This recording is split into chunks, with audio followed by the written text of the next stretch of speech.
A Voz dos Açores, com Graça Castanho.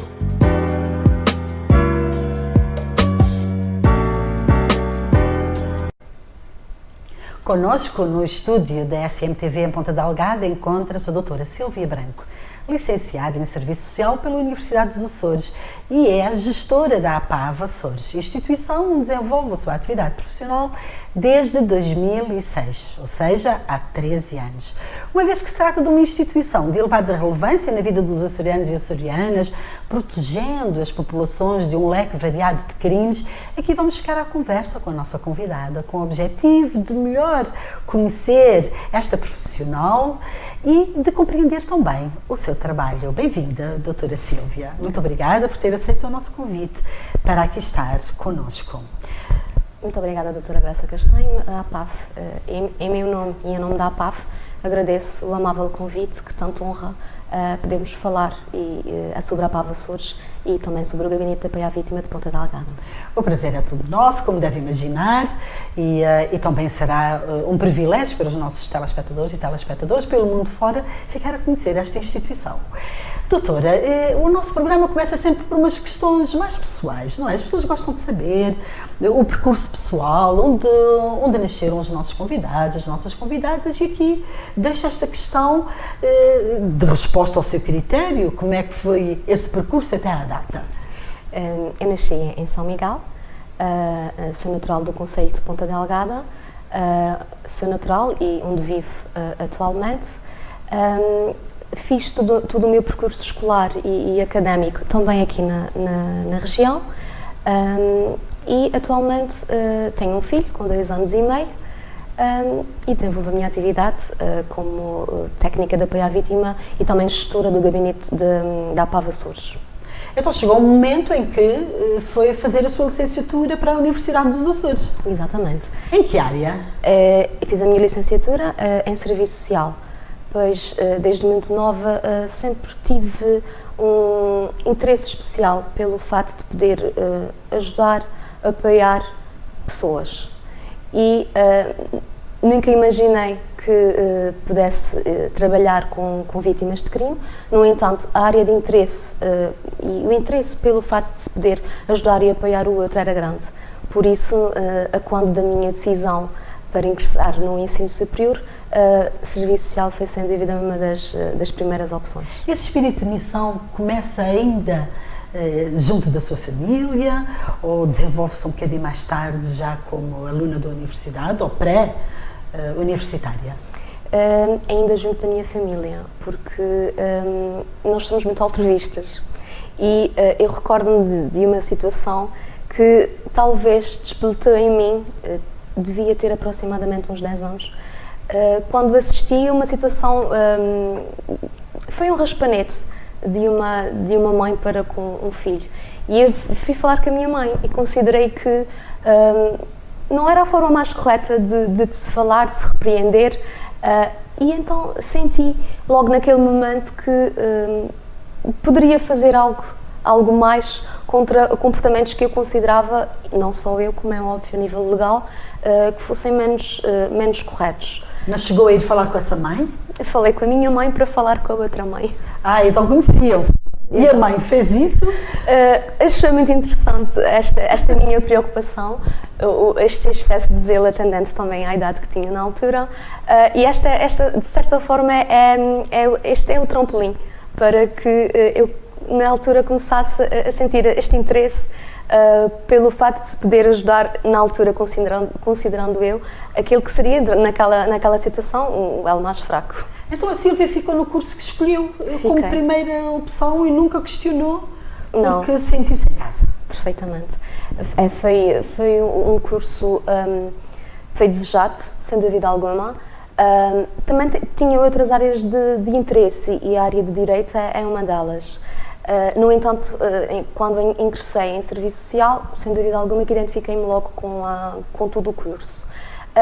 Conciliando depois o ingresso na Associação Portuguesa de Apoio à Vítima e atendendo que apoiamos vítimas de crime, esta área ligada, acima de tudo, a questões jurídicas, acaba por complementar E é uma questão, é uma constante Exatamente. na vida e nas práticas, e nas Exatamente. áreas de intervenção da própria APAV. Exatamente. Então como é que se dá essa entrada para a APAV?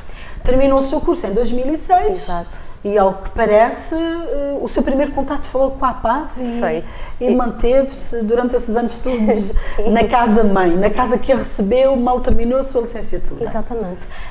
A APAV, não só a APAV Açores, mas a APAV também a nível nacional, que é uma instituição que tem a sua gênese em 1990, é uma instituição de caráter e de voluntariado social.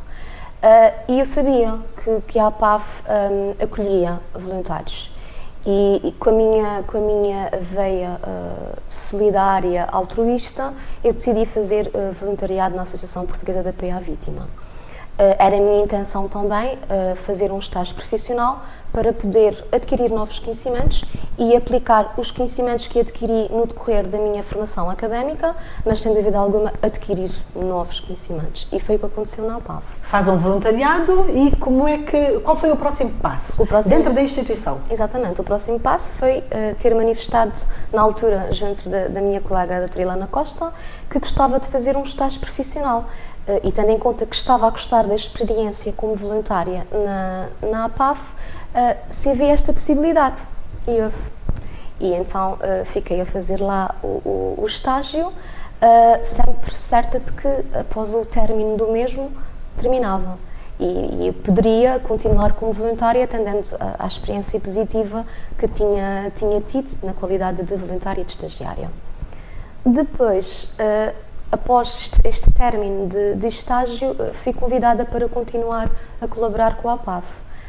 E a par do Gabinete de Apoio à Vítima de Ponta Delgada, que foi implementado em 2004, em 2007 é implementada a APAV Açores, que é a Comissão Regional da APAV. E aí deu-se uma ampliação dos recursos humanos? Exatamente, dá-se a ampliação e o convite para que eu pudesse fazer a gestão do Gabinete de Apoio à Vítima, sendo que a principal atividade de intervenção do Gabinete de Apoio à Vítima é o apoio direto às vítimas de crime, aos seus familiares e aos seus amigos que necessitam do nosso apoio. Aproveito para dizer que o apoio que a APAV presta são apoios especializados no âmbito do apoio jurídico, social e também psicológico, mas também é prestado um apoio emocional, um apoio prático. E quando digo prático, muitas das vezes há necessidade de acompanharmos as vítimas de crime à realização de diligências. Então, a vossa população-alvo vai desde a infância até à velhice, digamos assim. Exatamente. O nosso âmbito de intervenção, no que diz respeito ao nosso público-alvo, é qualquer pessoa, em qualquer idade, que se encontre perante uma situação de crime, seja qual for o tipo de crime, embora estatisticamente sejam as vítimas de violência doméstica as vítimas que procuram em maior número o nosso apoio. Mas mais mulheres? Ou o número de homens que chegam aos vossos serviços também com queixas tem vindo a crescer ou não? Sim, isto também se deve ao fato da APAV estabelecer algumas parcerias que são de extrema importância. E posso fazer referência a um projeto que se chama Sistema de Referenciação com o Comando Regional da PSP dos Açores.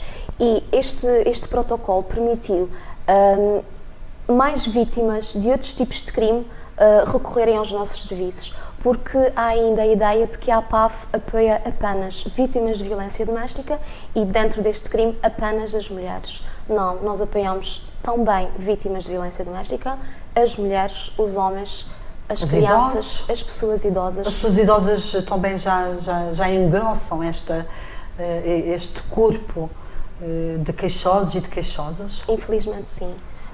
Normalmente... O que é que acontece no lar, por exemplo, quando um idoso ou uma idosa é vítima de violência. Muitas vezes violência psicológica também, não é? Exatamente. Violência psicológica, violência física, violência financeira, que é um tipo de violência que se calhar não se fala tanto, mas é um tipo de violência que existe em grande proporção num lar, numa casa, muitas das vezes por parte dos filhos ou das filhas para com os pais. Isso significa que se apoderam das reformas, Apoderam-se das dos reformas, idosos e das idosas, é? não só, apoderam-se não só dos seus recursos monetários, seja para fazer face a bens pessoais, a consumos, a dependências, ou então apoderam-se daquele espaço que é a casa dos pais. Isto aconteceu, nós sentimos isto muito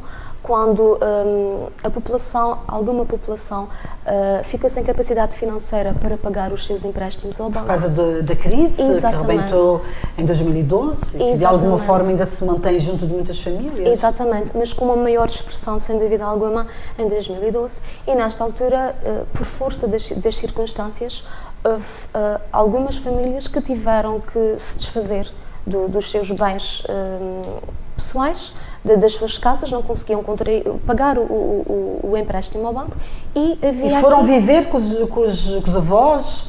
Com os avós, com os pais. Acontece que, por vezes, não aconteceu sempre, nem em todas as famílias, mas aconteceram situações em que estes filhos foram acolhidos nestas casas e depois tiveram um sentimento de posse, em que a pessoa idosa ficava limitada ou confinada a um espaço da sua casa, tinha horas para se deslocar à sua cozinha e a outros compartimentos da casa. Mas se pensarmos em situações dessas, como é que o idoso e a idosa saíam desse controle tremendo para ir apresentar queixa? Eu consigo imaginar imensas pessoas idosas que não tiveram essa oportunidade, não só pela vergonha, mas pelo controle apertado que era feito dentro do próprio lar para que ninguém soubesse dessa situação. É possível as pessoas denunciarem. Quanto mais não seja, não só a pessoa, mas também a comunidade, porque não nos podemos esquecer que as pessoas idosas são queridas junto da sua vizinhança e são pessoas que têm rotinas, vão às X horas ao mercado ou ao café.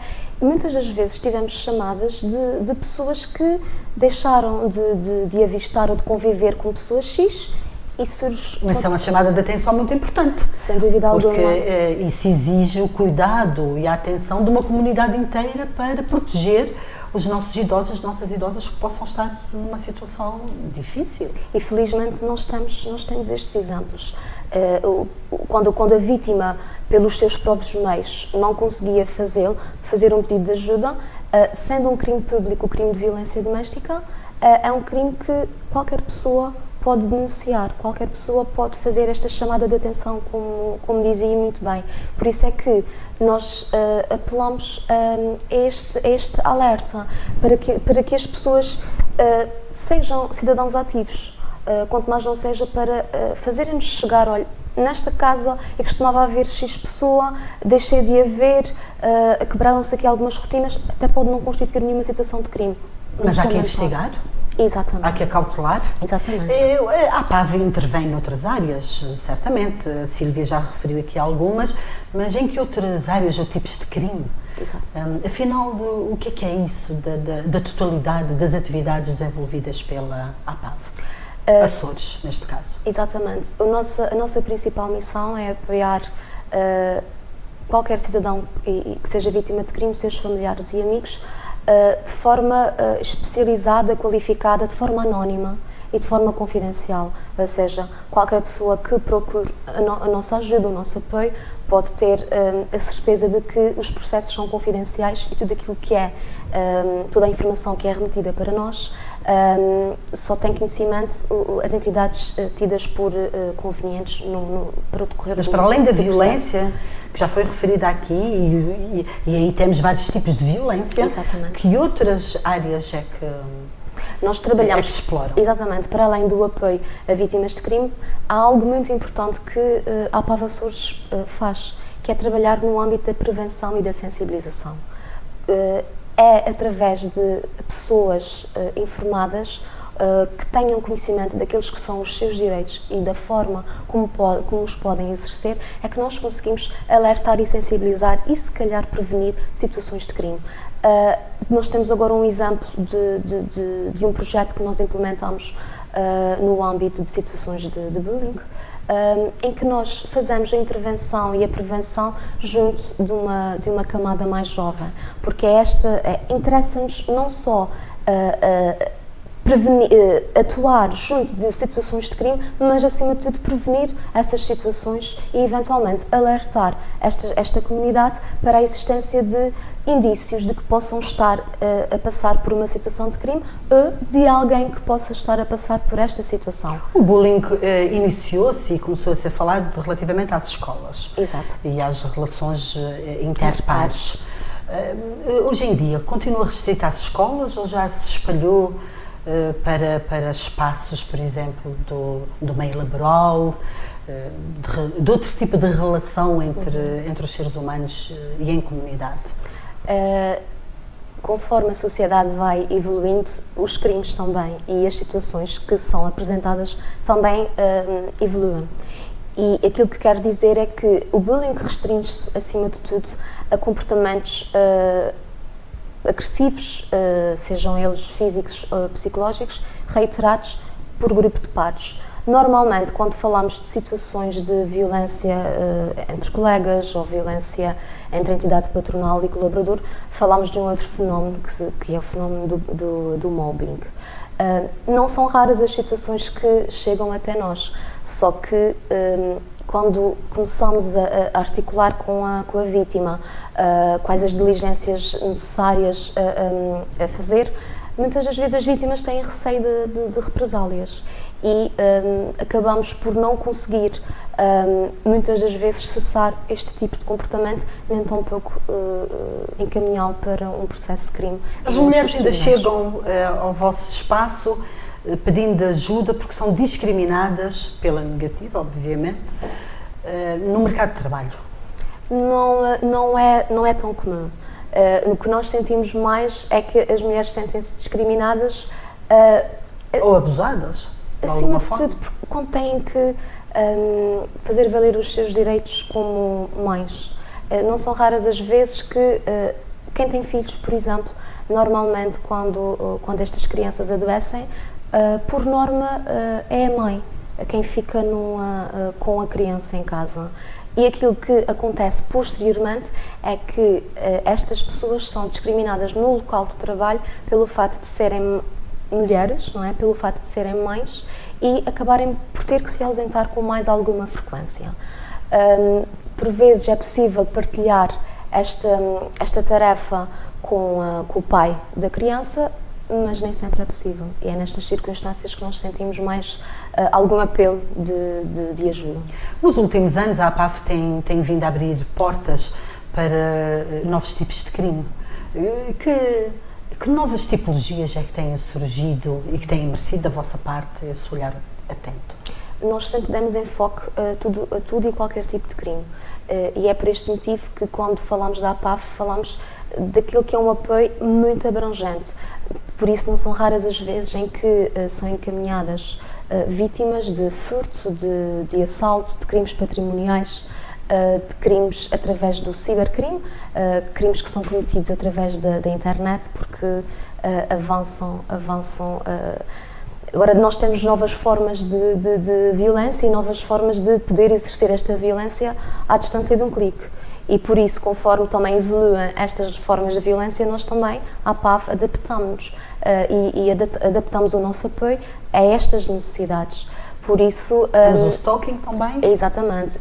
O stalking, que é o quê? Exatamente, para que os nossos telespectadores e telespectadoras saibam do que estamos a falar. O stalking é um crime de assédio e perseguição.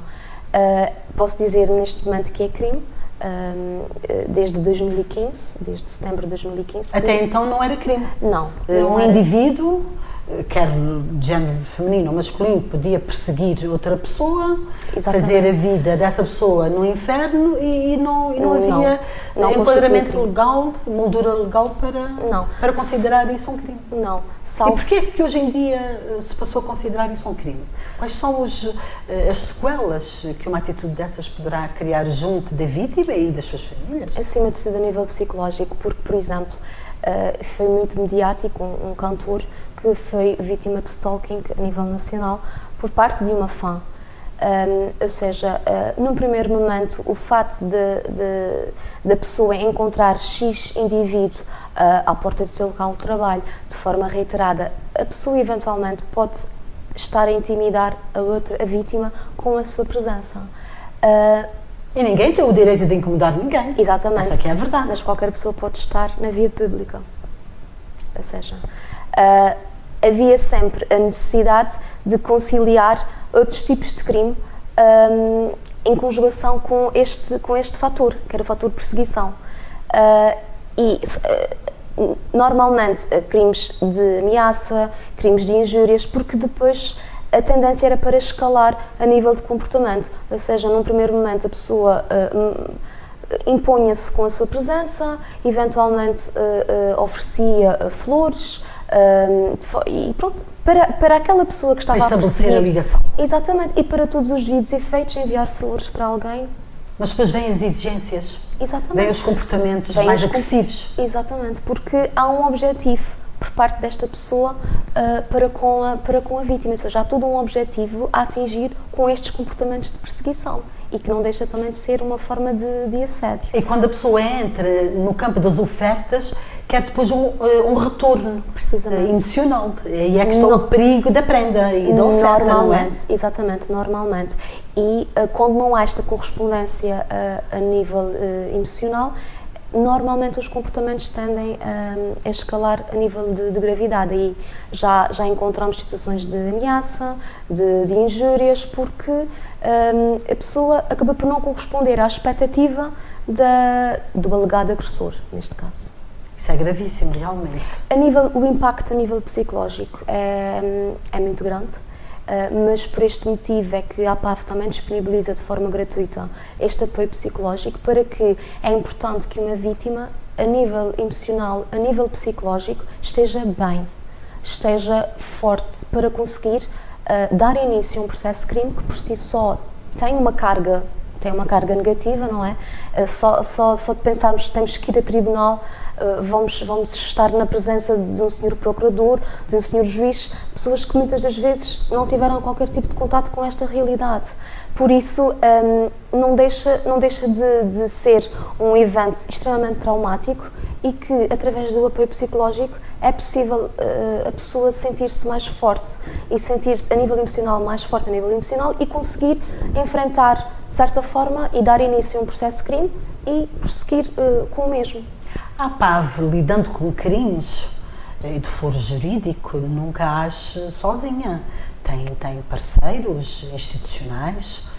Quais são os vossos principais parceiros para fazer o encaminhamento criminal, ao fim e ao cabo, destas situações? Exatamente.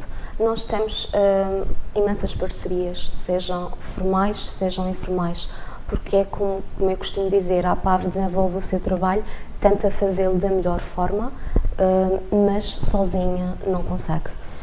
Nem tem poder, chega-se ao momento em que cessa o nosso... E legalmente nem pode intervir mais, não Exatamente.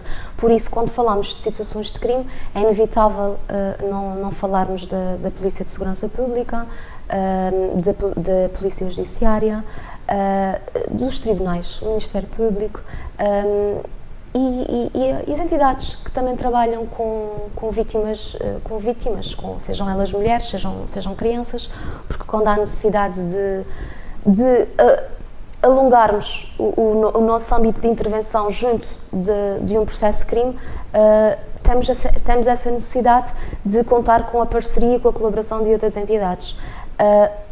Gostaria de realçar que a Câmara Municipal de Ponta Delgada foi quem nos deu a mão num primeiro momento, em 2004, para podermos abrir o nosso gabinete nesta altura, e em 2010 o Governo Regional dos Açores assumiu essa responsabilidade?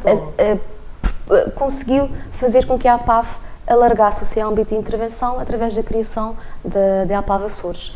É uma instituição que tem a mesma missão, a mesma visão, com áreas de intervenção distintas, sendo que o Gabinete de Apoio à Vítima está intimamente direcionado para o atendimento às vítimas de crime, enquanto que a APAV Açores faz todo o trabalho de prevenção, de projetos que são necessários implementar, inovadores, para que consigamos sensibilizar e prevenir situações de violência e também formar outros técnicos para ficarem mais sensíveis a alguns alertas que o cidadão vai denunciando e para que possam também pedir o nosso apoio especializado. As vossas áreas de intervenção certamente exigem aos técnicos uma formação contínua e cada vez mais refinada. Tem acesso a essa formação especializada? Sim. Não só temos esta formação inicial, quem começa a colaborar connosco, independentemente de ser estagiário e voluntário, há sempre uma formação inicial. Ninguém faz atendimentos a vítimas de crime se não tiver este curso. No entanto, é como diz e bem, que nós temos que ter uma formação contínua. A legislação altera-se, os apoios sociais aumentam, há necessidade de uma atualização constante e é por este motivo que a nível nacional é sempre proposto que frequentemos formação não só de âmbito jurídico, social, psicológico, mas também em áreas específicas, como é o caso do apoio a crianças e jovens vítimas de violência sexual, sendo que a APAV neste momento tem uma rede especializada. Neste momento há uma técnica que se dedica apenas ao trabalho direcionado com crianças e jovens que sejam vítimas deste tipo de crime. A APAV tem alguma resposta concreta para as situações de homicídio? Sim. Normalmente, quando existem situações de homicídio, por norma também são referenciadas pela Polícia Judiciária, quando os familiares das vítimas de crime assim entendem e assim permitem, e são apoiadas de igual forma com as vítimas de crime. É prestado o apoio psicológico, o apoio jurídico e o apoio social, mas acima de tudo, quando estamos a falar de situações de homicídio, o apoio psicológico num primeiro momento é de extrema relevância e é aquele que normalmente também é solicitado. Depois há todo um conjunto de situações e de diligências que são necessárias fazer e articular com a vítima e por isso nós também temos uma rede especializada para este tipo de apoio, que é muito específico e muito particular. Em situações extremas e de grande perigosidade, a APAV, os técnicos e as técnicas da APAV podem levar por diante os processos apresentando formalmente queixa? Sim. Essa é uma das vossas responsabilidades? Também. No entanto, e vamos falar de um crime público como é o exemplo da violência doméstica, ao termos conhecimento, sem dúvida alguma, que temos também esta obrigação.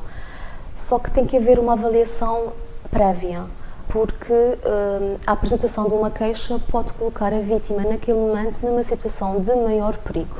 Por isso, há necessidade de acautelar um conjunto de fatores para que, sim, este passo seja dado, no entanto, sempre de uma forma cautelosa para não aumentar o risco. E muitas vezes essa é a razão que leva as próprias vítimas a não apresentarem queixa. Exatamente, mas por este motivo é que há necessidade de fazer este atendimento, fazer um levantamento de informação muito importante e muito pertinente para que consigamos apoiar esta vítima de crime da forma mais profissional e especializada possível e sem a colocar em risco. A APAV pode apoiar cidadãos e cidadãs, emigrantes que saíram dos Açores, muitas vezes até já numa moldura de algum tipo de violência e de crime. quando essas pessoas vão para a imigração, por exemplo, para a nossa diáspora? Sim, exato. Nós podemos apoiar, até porque também a APAF tem uma unidade de apoio à vítima migrante e de discriminação. E sempre que surge esta necessidade, e não são raras as vezes em que isto acontece, nós facultamos, sem dúvida alguma, este apoio. E também as nossas parcerias estendem-se. E estabelecemos este contacto com as entidades parceiras que se encontram no país de onde a pessoa está a pedir ajuda. Cara doutora Sílvia, o nosso tempo já se esgotou, resta-nos agradecer à doutora Sílvia o facto de se ter disponibilizado para vir até junto de nós, para partilhar todo o seu conhecimento e o trabalho que tem desenvolvido. Muito obrigada mais uma vez e despedimos dos nossos telespectadores e telespectadoras, desejando a todos as maiores felicidades e muita saúde. E não se esqueçam, sejam felizes.